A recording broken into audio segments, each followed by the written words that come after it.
Welcome everyone. This is Meten and this is Tula, and we're doing our part two, the moon, or part 2B. I would say we're going to get more into the moon. Part two of a 2016 series on the moon. What? And and we're gonna do this is gonna be more medical astrology than mundane astrology or regular astrology. And we're gonna get into the celestial light of the moon. We're gonna get into what the moon seems to be. We're going to get into how it affects us and the waters in our body, including the menstrual cycle of women and not of other animals, only women, because only women seem to have it. And we're also going to talk about all aspects of that, of the lunar body and how it affects us in the dream, and the lunar body in human design, which is the dream rave. And so we'll weave in and out of these topics. Tula's got a lot of info to share with us. And let me just make sure. I had my computer plugged in and then now finally it's working. Okay. So let's start off with, I'm just going to ask a couple questions, not for me and Tula, but just so you guys get a sense of what we're going to go over. And some of those questions are, oh, we're going to talk about the eclipse as well. This recent Eclipse. moon solar eclipse partial in Virgo, 28 degrees. And okay, so what it is that we're interested in questions related to what is the effect on humans of being exposed to the visible light of the moon. And so what I'm thinking is that the moon's light is not necessarily just the refraction or reflection of solar light, but the idea that it generates its own light. And what is the effect of that on us, the celestial light, the astral light of the moon itself? And so what is the effect on the waters in our bodies? Usually we feel a pull, but we'll talk about that. And also on plants, just the night in general, just the night in general really is what we're looking at. What does it mean to dream? What does it mean to, be exposed to moonlight at nighttime? There's been a lot of talk about how there's people are colder, feel colder in moonlight, but it generates a certain coldness. And then Tula's gonna share with us a little about why it affects the female body seemingly in such a destructive, intense way. I don't want to say destructive. And so we're looking at these types of questions. What is moonlight? What is the moon and as a body? What is its purpose? And we'll start there. Yes, let's begin. Let's begin. You're I'm going to read something for us, you think? You want to read that now? What do you gonna feel? start off talking about what we were just talking about this let's see here. Hang on, I just lost it. Okay.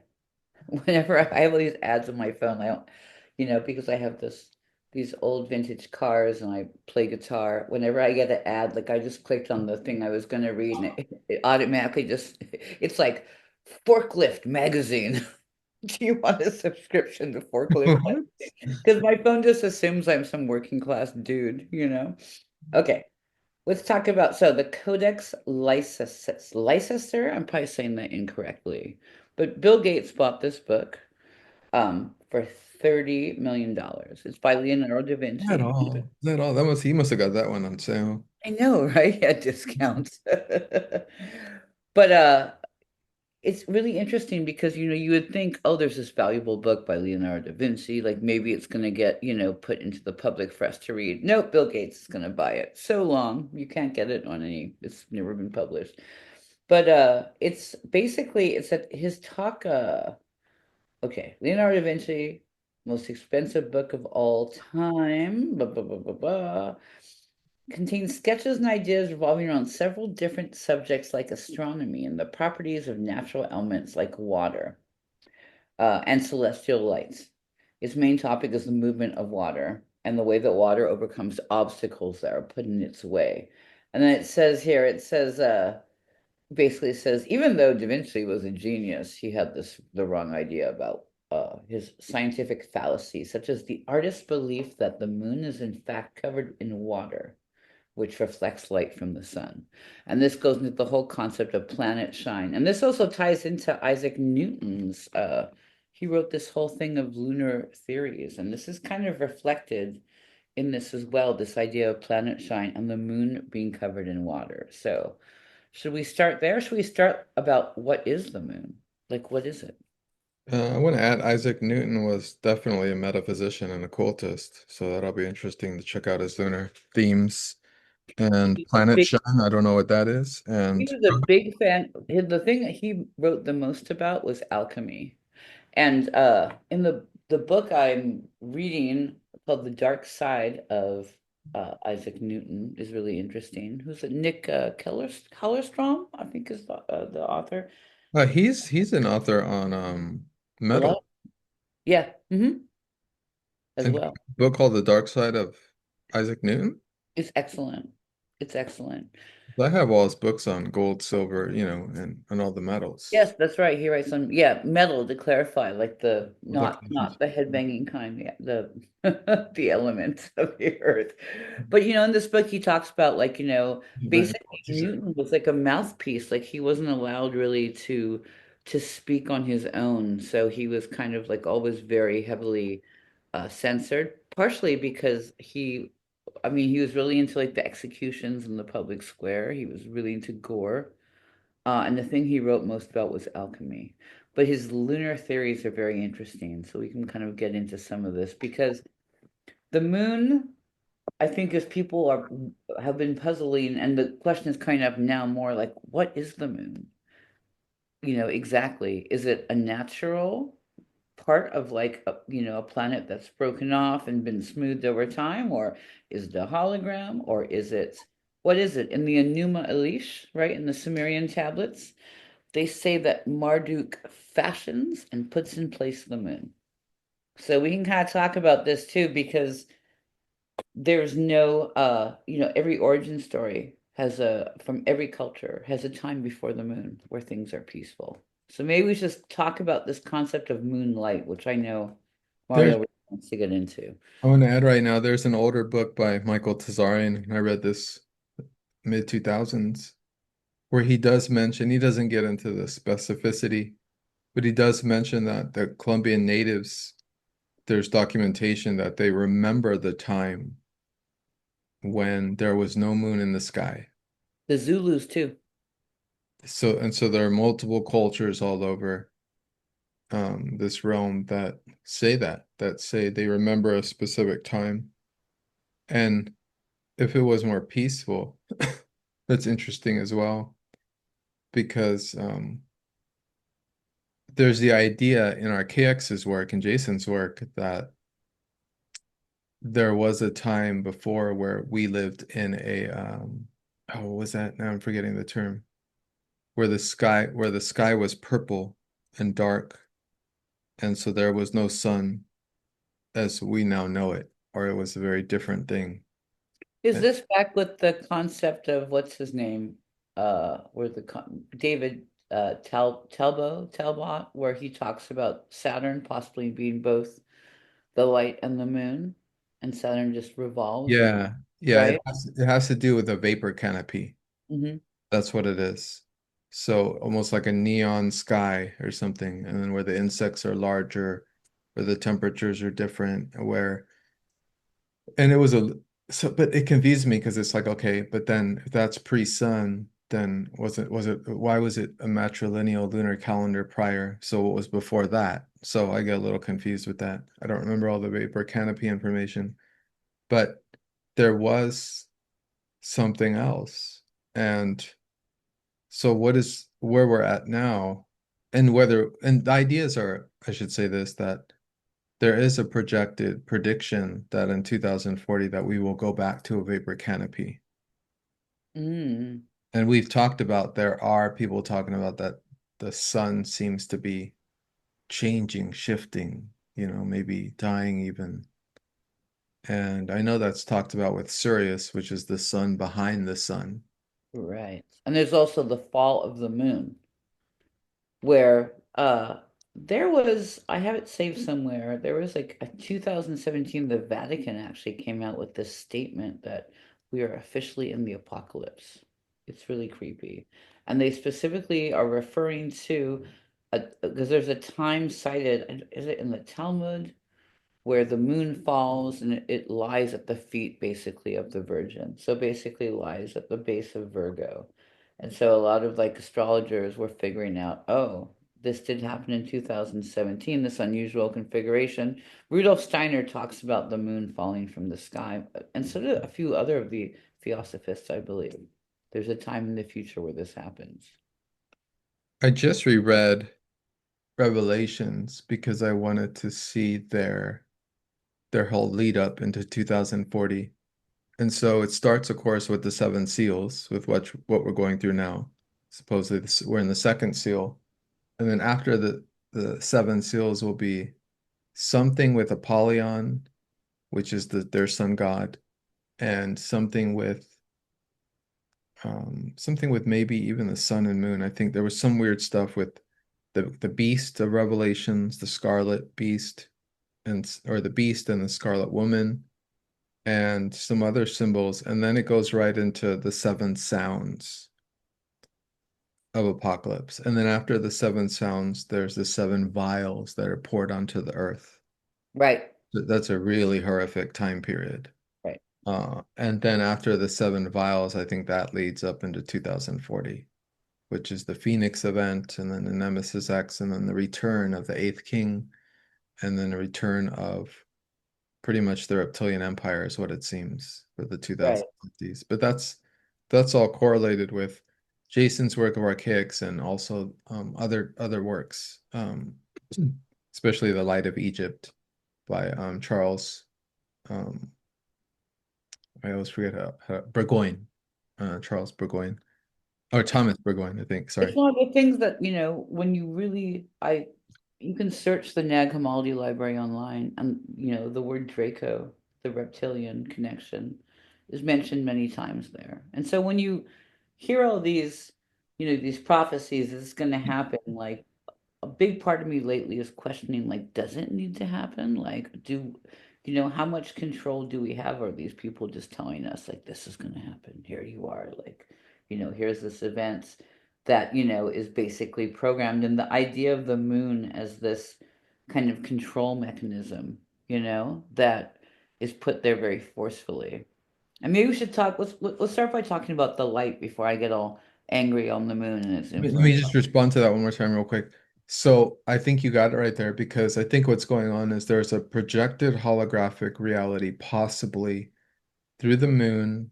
I don't know if it's all the moon Saturn matrix stuff that David Icke talked about. I don't know if it's that, but it's some kind of generated field or realm that's being superimposed on us, like a black box, right? The whole Right. Fibonacci, the whole, Philip K. Dick's Black Iron Prison. and he says it the best, the black iron prison of Valis that he talks about in that book.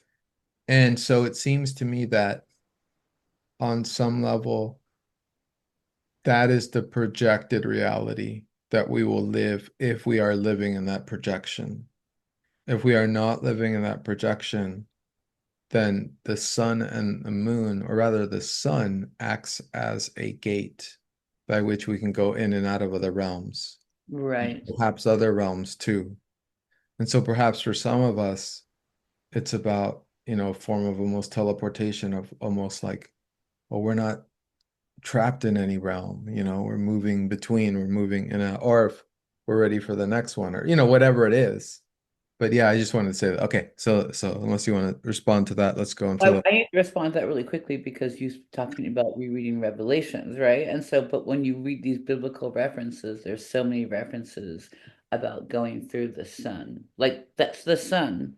But I think it's disguised as like the sun, like when Jesus Christ is like, there is no way to God but through me. And I think that's literally, it's not a human figure, it's the sun, the whole back to the whole Jesus Christ is in you, is you.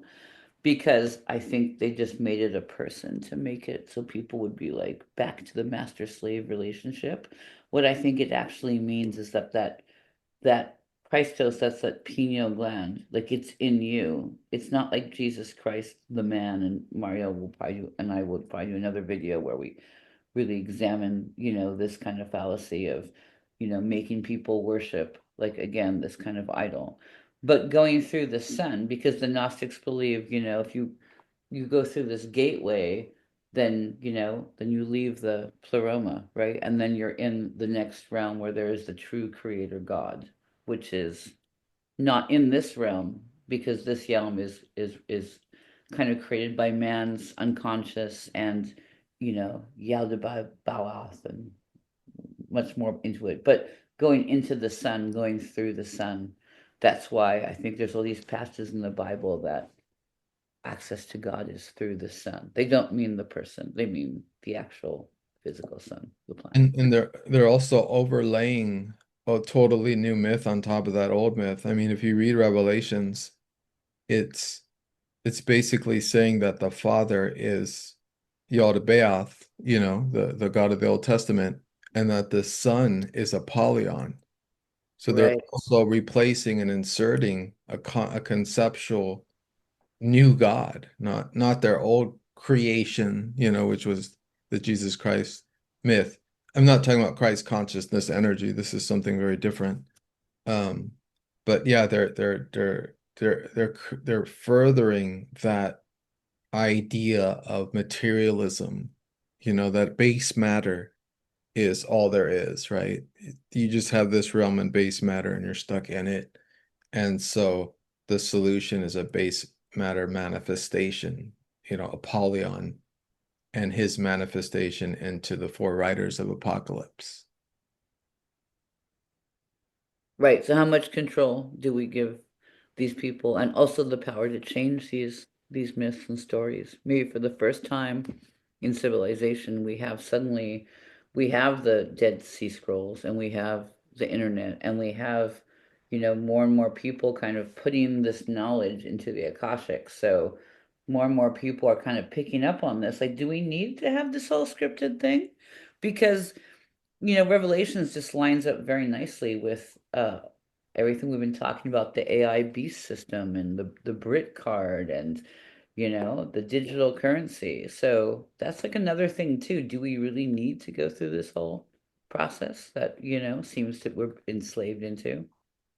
You know, it's one way of looking at it, which makes sense, and is the consideration that especially, being so aware of all the many Mandela effects, shows that, and I mean, there was an effect where this is just fascinating, where this is a great story to share real quick.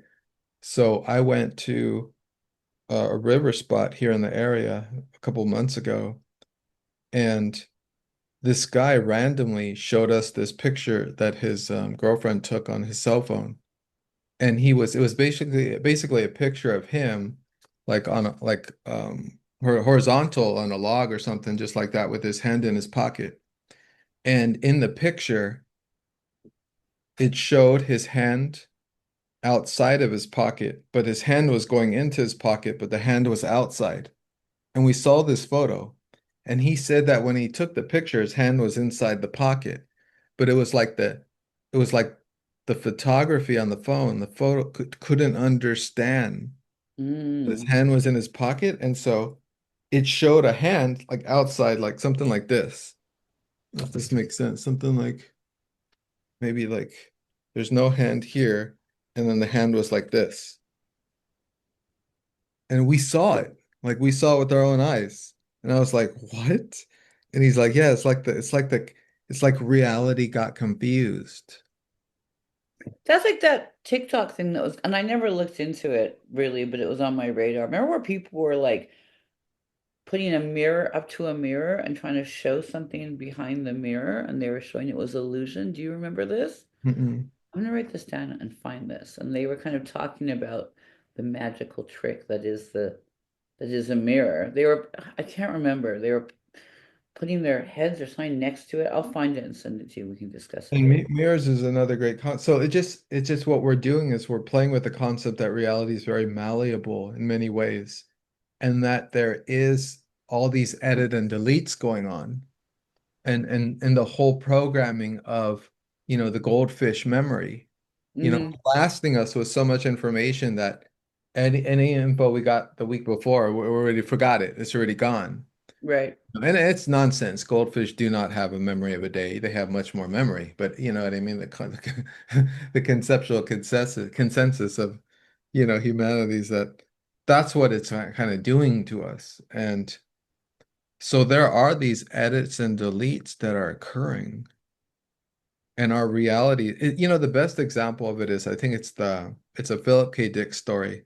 It's the one where he wakes up, and they made a movie of it too, but I always forget the name of this one. But anyway, he wakes up, he's going about his day, and he gets to work early, and he sees them putting his building of his work together, like reality still being kind of Oh, completed. yeah, yeah. Hmm. So he gets caught up in this interstitial space between Saturnian reality and like Neptunian Plato reality.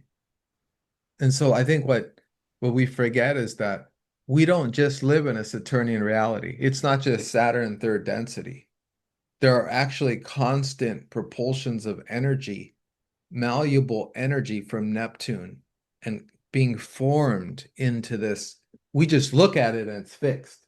But right now, what's over here is more malleable, it's more moving. But once I look at it, I fix it with my, 2% of sight, right? Because we don't see the 98% of formation that's occurring on the other frequency bandwidth of levels of ultraviolet to, all the Hmm. other frequencies. So we don't see that. So I think we forget how malleable reality is and how it is, like you're suggesting, created by our kind of consensus expectation of reality and story of what it is. But it's just that we're realizing now that not only is Revelations a lie being imposed on us, but there's another story behind it to catch those that, you know, are no longer reading Revelations, and there's another story behind that, and another story behind that. They have all the stories ready made for us to adopt, The buy.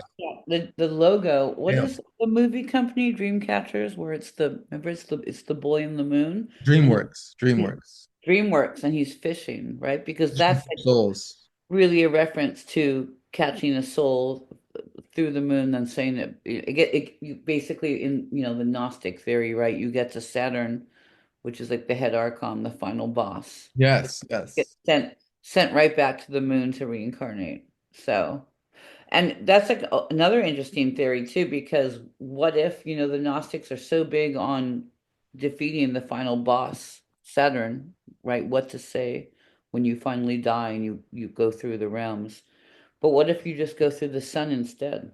Is it like the alternate way out of this realm is going through the sun, And that's not what we're having talking about like here because, they say what you see, the sun can also blind you to things, it's so bright, but it does brighten the conceptual basis of third density reality, of Saturnian reality, because in the moonlight, all you can see is those aspects of yourself that relate to the emotions, to the spirit, or to the spirit's delusions, perhaps.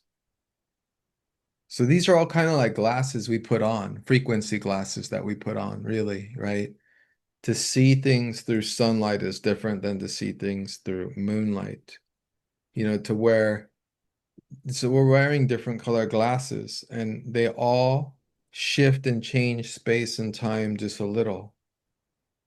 I mean, even to the point where, is there really a difference between space and time?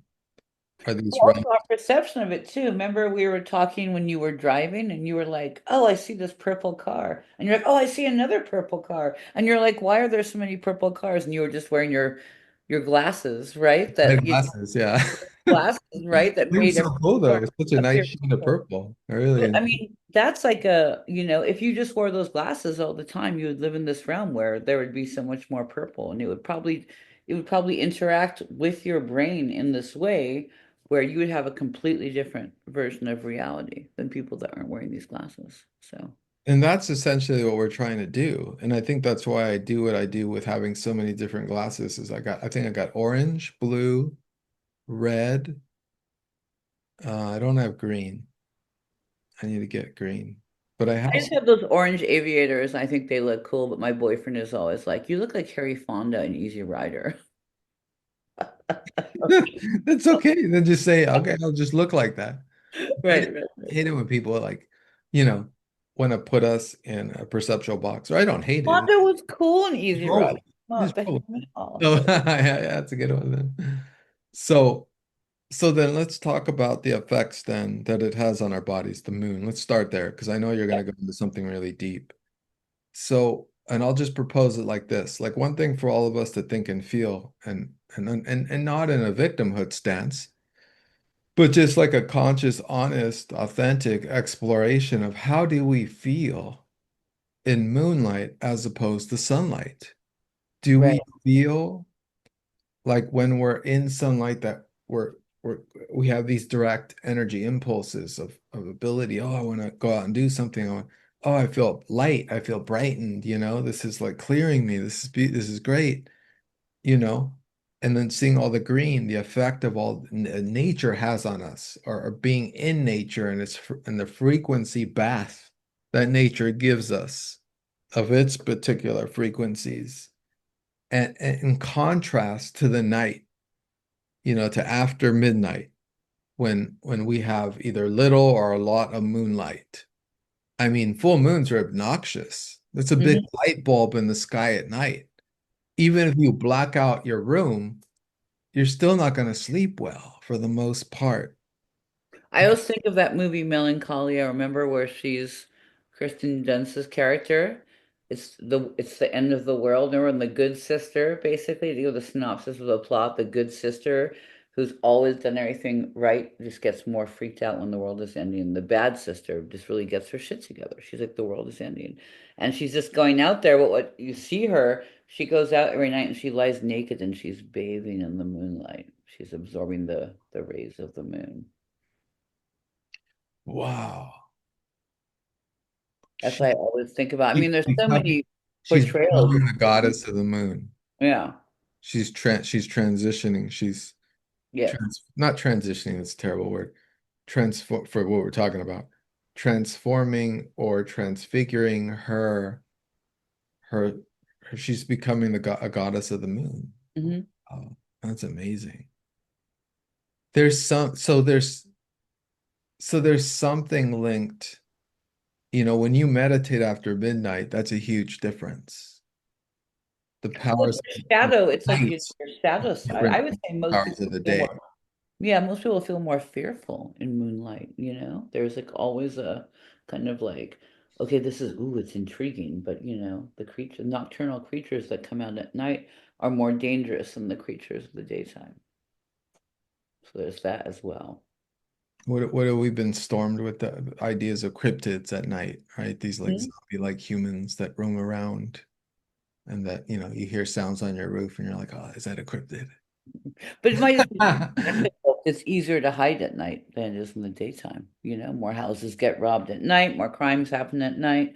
People have, they can't sleep. It's just, it's a whole, the light of the moon. And maybe we should kind of get into like, is the moon really this benevolent thing? Like, is it good? Is the moon good?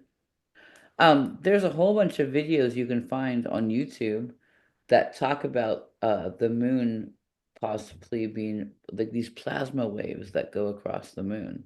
And this is like just from like astronomers, not from astrologers or, conspiracy Well, theorists. this was caught by Crow 777. He Yeah, did that video.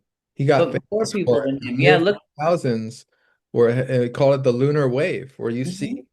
see on your screen the moon, and then you see this kind of wave go all the way down through it, Yeah. as if it's a screen image renewing itself. Yes, I it's remember really, seeing that, and I was like, but "Whoa." it's not just him. There's more than him, is what I'm saying. Have seen this. Have you ever went in a lake in Lake Merritt in Oakland? there's these big telescopes Mm. meant to look Oh. across the lake, and you could actually turn them to face the moon on a full moon. I did this. Oh. It's a magnified version of the moon. I did this. I used to go down there at night years ago, many years ago when I lived down there. And I used to go at night and turn the telescope to see the full moon, to see if I could see, But I think it was more an other, like I think it had more of a metaphysical effect on me that I was gazing into the moon so bright, a full moon at night. But I would do that there because it's a powerful telescope, and we don't really have access to such telescopes, not easily. I know there's an astronomical telescope in the Oakland Hills, Mhm. but we're not allowed to have access Chabot. to it. At Chabot. You can go up on Fridays. I think they just changed it though. But yeah, you can't. I think you have to look at what they want you to see, not at Yeah, all. yeah, There's right. so much light pollution here. I might have all these like planispheres and like books of constellations, but you can't really see very much out here, which kind of sucks. But the idea too, like I remember when I was back in college, I remember looking for. I was like, why can't we? Why do we only see this one side of the moon? Because most moons to most planets, they spin around. There's a whole thing of, what's it called? Fractional astrology, where you're looking at like the moons of Jupiter and, where they were when you were born, et cetera, et cetera. But most moons, they rotate. And there's really when I was getting really perplexed because they basically don't have an answer. They say it's tidally locked. Meaning, right, the moon controls the tides and also back to this water that's also like in our bodies. So, how much of our behavior is controlled by the moon? And this is also because, I feel like I should be speaking of Lake Merritt, I feel like I should be there on the weekend with like a booth where it says, I dislike the moon, change my mind. And people can like come What? talk to me about it because, this is the whole thing back to women and the moon and the idea that it was put there to harness the power of women because like again no large mammal bleeds 13 times a month. It doesn't make any sense because there is so much reference to women being able to control their menstrual cycle naturally by agreement amongst the tribe, right? This still kind of like lingers on, like, in older and ancient texts. So I'm very much of the idea that the moon was there as part of this control matrix. It's even like, physical scientists will tell you that just its distance, the way that its orbit, like it's almost too perfect. Like it doesn't make sense compared to the other planets. The idea that it regulates the tides, it's tidally locked to us, but also because again, back to so many origin stories of the time before the moon. So with women in menstruation, there's all these from all these far-flung corners of the globe, talking about how, when women go to the menstrual hut, it's not because they're unclean, it's because they're considered so powerful. And there's all this, all these stories of women just used to be able to control their cycle. We didn't need birth control or even plants that, regulated our birth control. We could basically control menstruation ourselves. And this is something like it's a really fascinating topic. We'll probably need to do another moon video just to talk on this. But yeah, are we in this control system now, which is also preventing women from using their full shamanistic powers from the moon? And that's basically in the Enuma Elish, the Sumerian, texts, uh, or should I say tablets, not texts, because Marduk fashions the moon. And then we kind of enter into this age where we don't really have this intuition of women. And one of the things that really bothers me is when I see people doing moon rituals, all these women, and it's again back to this master slave relationship. Like you're giving your power away. And not only are you giving your power away, you're giving it away to this planet that may not be uh as good as we think. It may be part of this control matrix. And here we are, this thing that regulates and makes us bleed all the time. And we're like, here, like have this flower and this note I made for you. And like Don't It worship it is the it moon. is so prevalent all over these New Age communities in the US. Moon ceremonies and every new moon, every full moon, and it's just unadulterated, just devotion to this lunar entity as if it's some kind of worshipful necessity, And the fact that sleep-like so many necessity. women connect their cycle to their moon cycle. Like I don't know about you, but personally, I don't want to like, why do I have to enter into again this master slave relationship with something that wants to make me bleed when I can read ancient texts where it suggests that I have the power to control this within myself. But now I have a giant globe that keeps me up at night when it's full and makes me bleed. I don't want to crochet anything or make any love notes to that moon. So something to think about because this is kind of like, a theme I just find in my work, my research, and especially, when you're an astrologer, you just see people giving power away.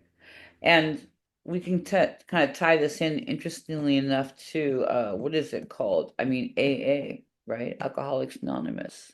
Also, like, you know, if you kind of dig deeper, the name probably comes from the Argentium Ashram. I know I'm saying that wrong. Ashram just sounds bad. But again, Argentum, it's something silver. Silver is the metal of the moon, right? The sun is gold and the moon is silver. So you have this plan that, if you really look into the roots of AA, it's so connected to Crowley. Like there's talk about how it's Bill William Wilson, is that his name? Like just the word will is connected to thou what, do what thou will. And supposedly he was an initiate, William is Will I am Will right? Yeah, son.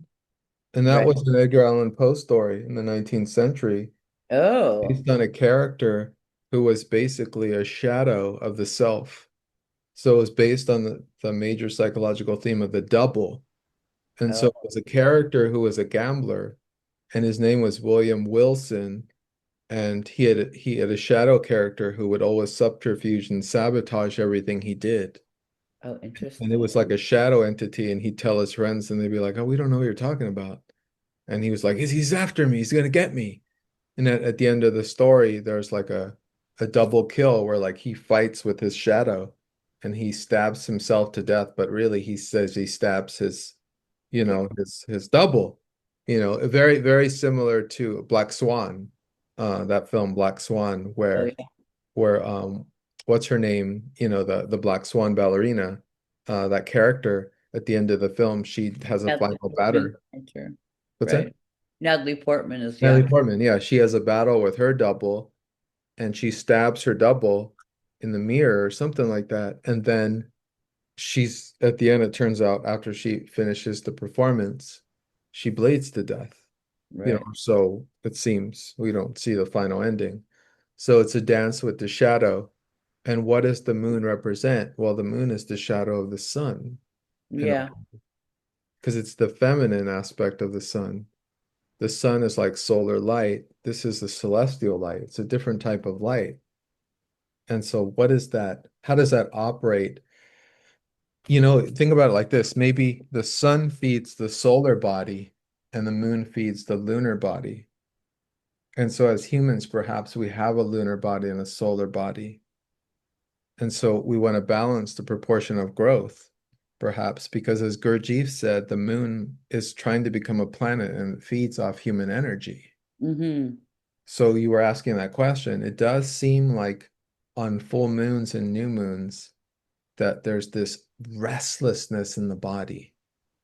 Like there's this Because need. it's disturbing the water in the body. And really quickly, I just want to finish the AA thing because right? There's the whole, if you look up Bill W. psychedelics, Alcoholics Anonymous, there's all this connection with him and MK Ultra and wanting to use psychedelics in treatment. And there's another camp that doesn't even believe he was a real person.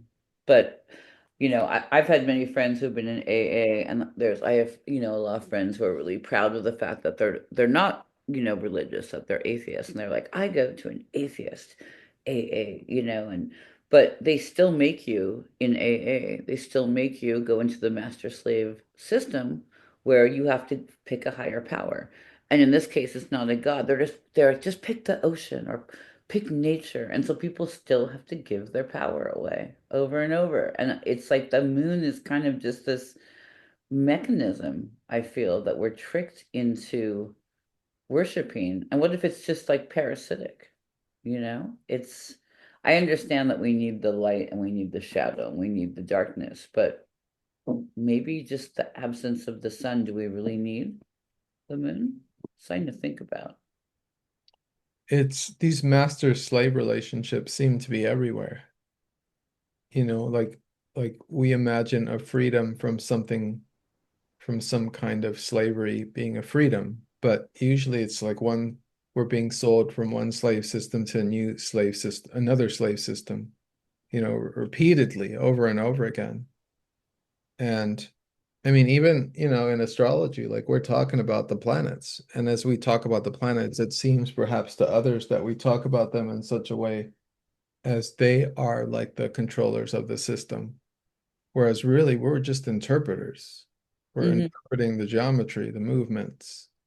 We're not necessarily deifying, these planetary bodies. But we're talking about the moon right now, and it seems like Gurdjief was the one who said more than anyone else that directly that the moon is a parasitic force Hmm. pulling our energy away from us if we choose to let it. He didn't stick in any kind of, victimhood of it. He was quick to say, you hold your energy, your essence. You don't allow it to leave you during these full moons and new moons. You hold to it and you don't allow it to feed restlessness into your emotional body. Because how are emotions are created through obsessive thoughts. Thought forms is what creates emotional body, fullness. And so it is our thoughts that feed this restlessness. And it is the moon that rules our mind and our emotions. When I say emotions, I mean emotional affects. And when I say the mind, I say our mind is not our own. These are programmed energies that are causing chaos within us. So Gurdjieff was a little too abstruse, unfortunately, and in his book, Tales from, his magnum opus, Tales from Beelzebub. I may be saying that wrong. Uh, Beelzebub to his grandson, that's the book, right? yeah, yeah. Yeah. It was so abstruse that, and it's such a huge totem that, it's tome that it's not clear what he says about the moon. Like you have to read it over and over again and try to understand it. It's not I very, have it. I've picked it up. I've read part of it. I've put it down. It's just, I hope at some point it'll click for me what he's saying, but it hasn't yeah, clicked. me too. It's very difficult, but from his followers, from the other, there's been enough said where he's the one who's like made it pretty clear that the moon is a force that's trying to become a planet. And in order to do that, it feeds off the energy of humans. And so that just seems to be in line with what we're talking about today. But How, also kind of comes back to the thought that like all these things, are evolving. Even what we call, the archons are evolving. They're in their own separate process for evolution. And because, we see a lot of these forces as these control forces restricting humans, and that might be correct, but when you look at the bigger scope, you get really into the topic of dualism, which is really the moon and the sun, because we are just really programmed to see this like good or bad, and the light and the shadow. But it kind of, we kind of also need this darkness, although most people would say we don't need it right now at this degree that we have like in the modern world. But I think, Mario, I was talking to you where my band was going to play in Berkeley, and all these people came that were regulars at the pub, and there was people who were protesting. They were like pro-trans youth people, and then there were people protesting Trump, and then they were people protesting, Black Lives Matter, and all these people finished protesting for the day because it was this lovely day out in the Bay Area. and they all came back to the bar. And I remember the first band was like just screaming and going crazy, like, we will kill you if you fuck with trans youth. And, everyone there was, were their regular friends that were there to drink. So they were all like of the same political spectrum. And so there was no one really there to argue, you know? So you just see all these people go into the bar and they're like looking almost for a fight, They were like, but there would be no diehard Trumper, drinking at the Starry Plow in Berkeley, right? Because it's their bar, it's Berkeley.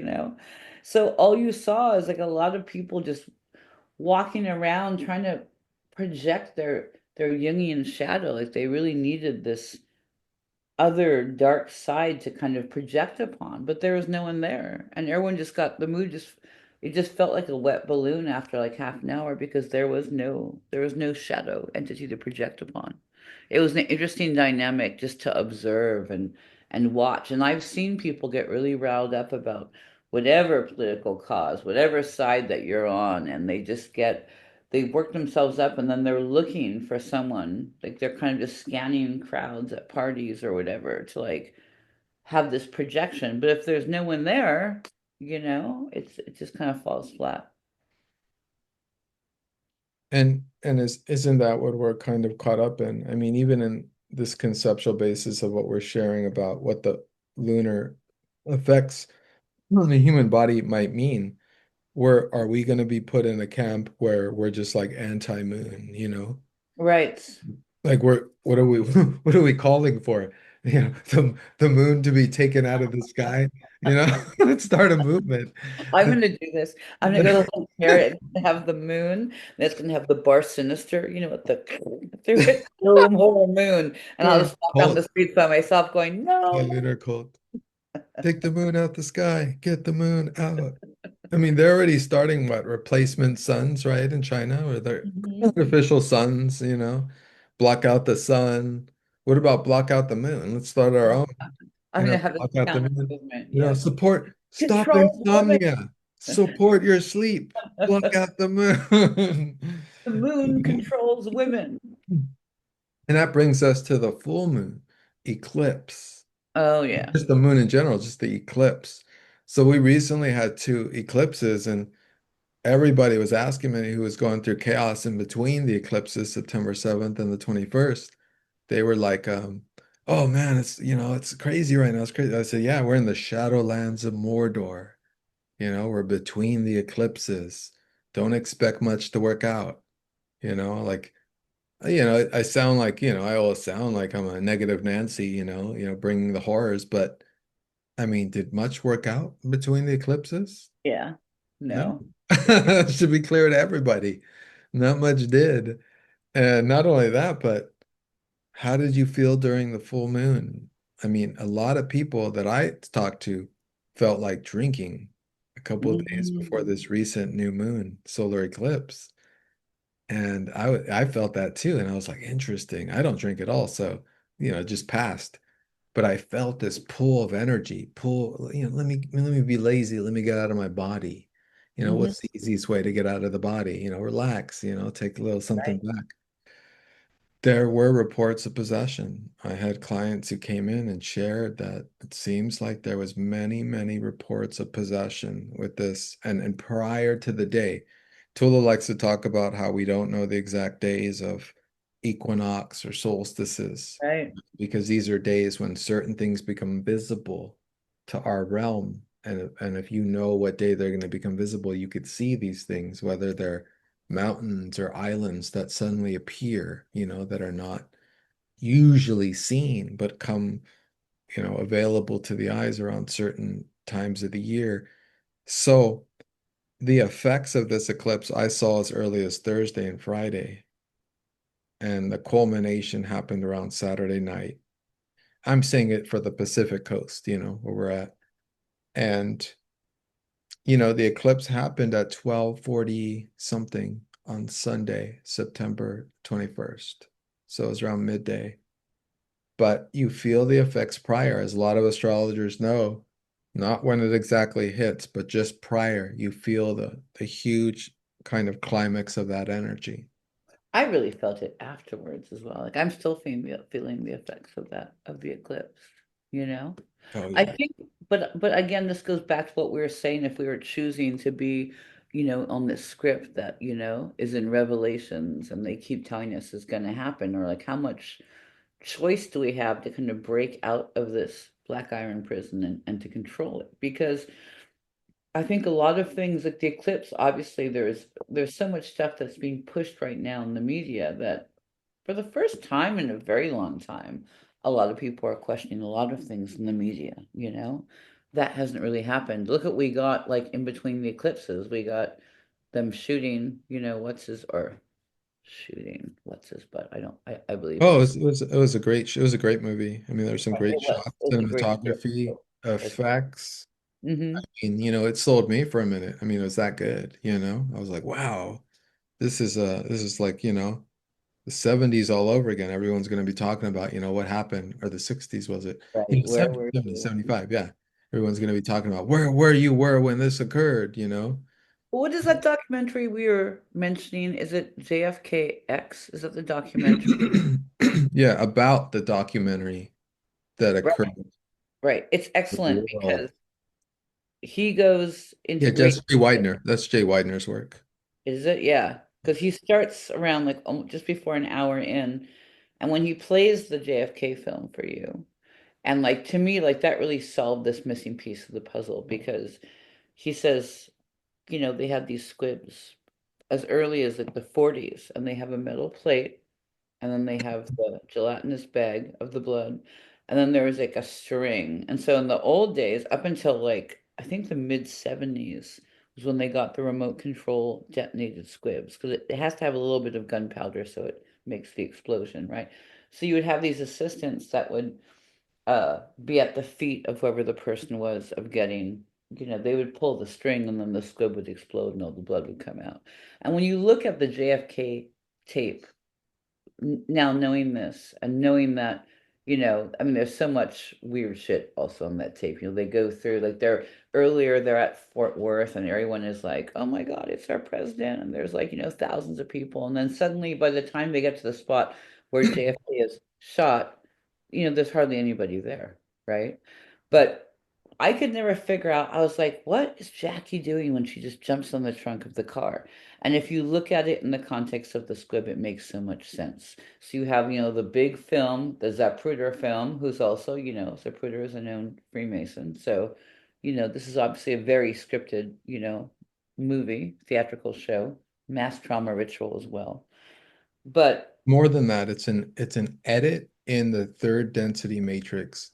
These are Neptunian visions being screened for our reality. right. Once they're screened, our third eye chooses to see it as real, and it gets implemented into this third density reality as And something. becomes part of the culture. Yeah. But really, it's not. Really, it's these dreams.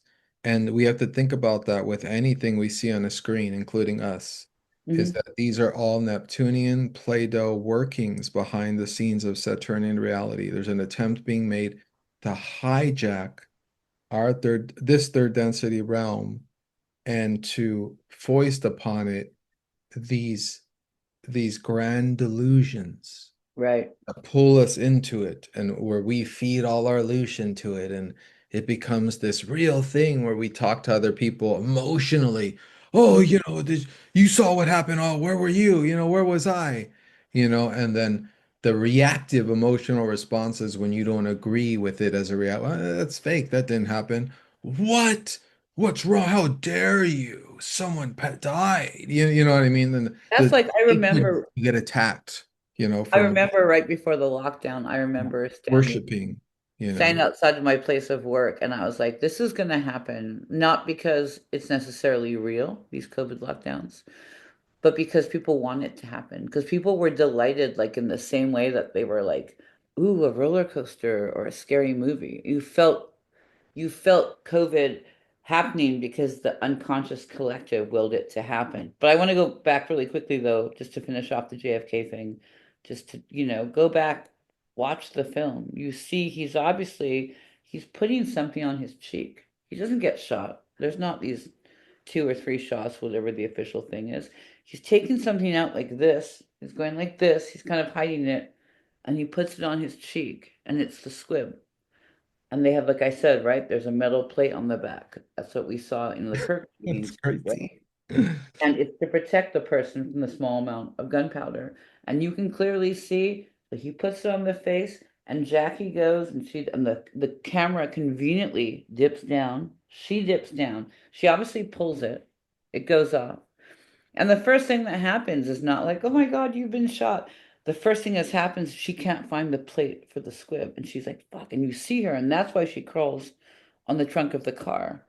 And then the Secret Service dude on the back too, I can't remember his name, but he obviously sees this too. Yeah, we have to get it. And I believe he actually hands it to her. When you watch the tape with that in mind, it makes so much sense because that was the part for me that, in the media, they're like, oh, well, she freaked out or she just had this moment she had to get away. And the Secret Service was like, no, no, go back in the car. It's like, no, she doesn't even react to her husband being shot. She's just like, if I don't get that metal plate, the goose is cooked. Like this, Well, I I mean, need. like it says in JFKX, he was acting, he was practice, he was doing all his practice runs for months. He was supposedly obsessed with the idea of assassination. Like it was a whole film thing. It was like a movie Right. being prep. He was being prepped for a movie. He was practicing his lines, his movements, everything.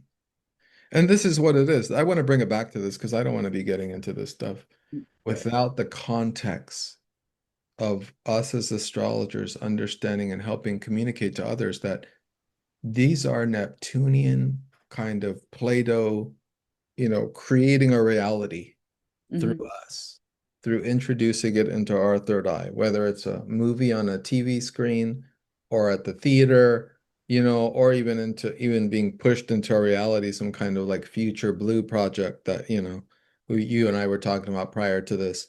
Like they're introducing visions into our minds so we can designate as reality when they're just suggestions, Hmm. mild Neptunian suggestions to sleep and then dream of these visions, collaborate with them and introduce these like dream collective visions into our reality and propose them as real ideological base and frameworks for, oh, now we need to do this and now we need to do that. So it's really, like now that we're talking about it in this way, these are suggestions, while we're kind of dazed, right? In a beta wave state or alpha mind wave state.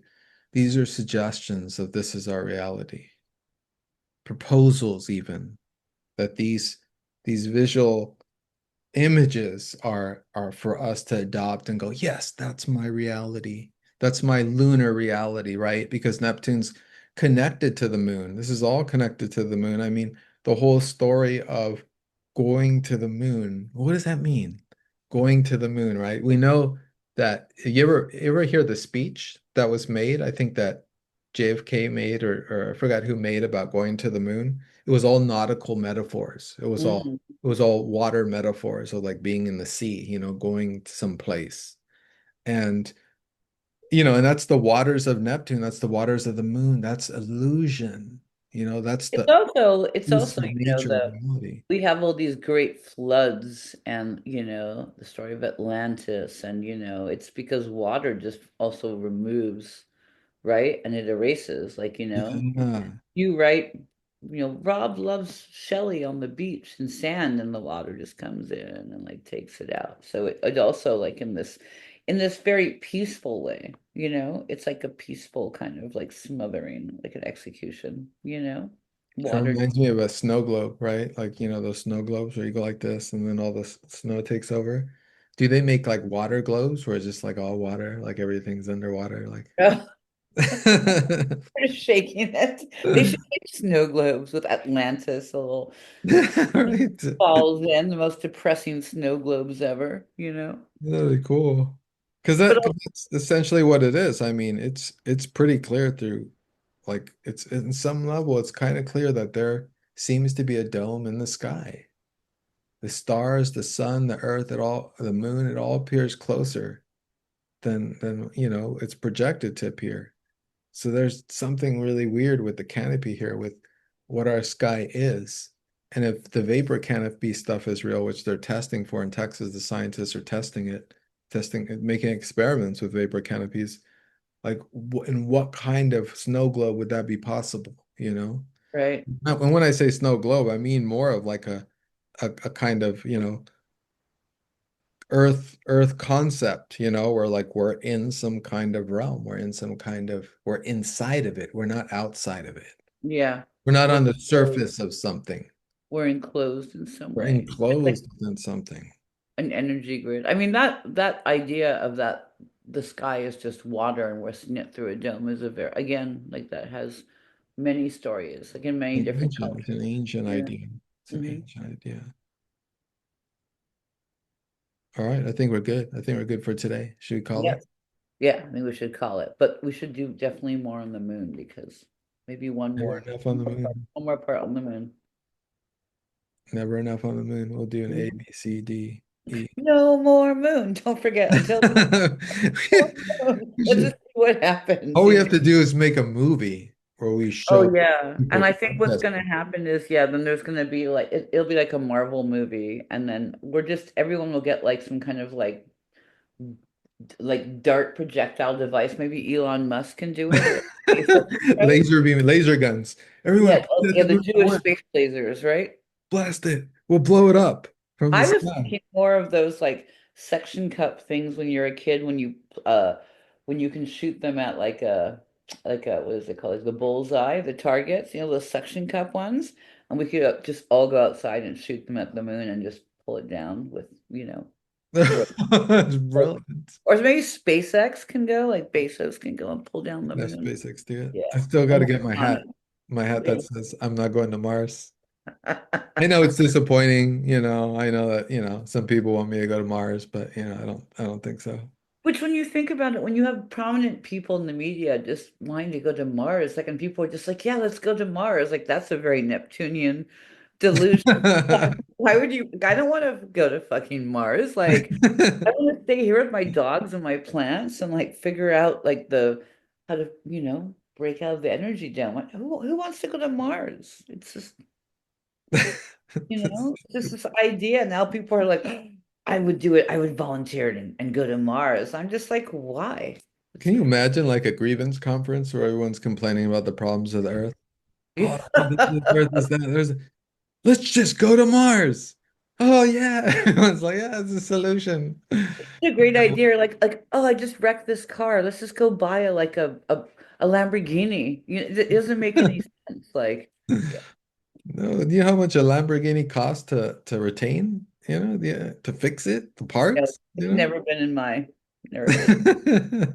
That's not in my reality. I don't. All right, so soon, part 3 on the moon. Soon, soon. Okay. Thank you all. Thank you all.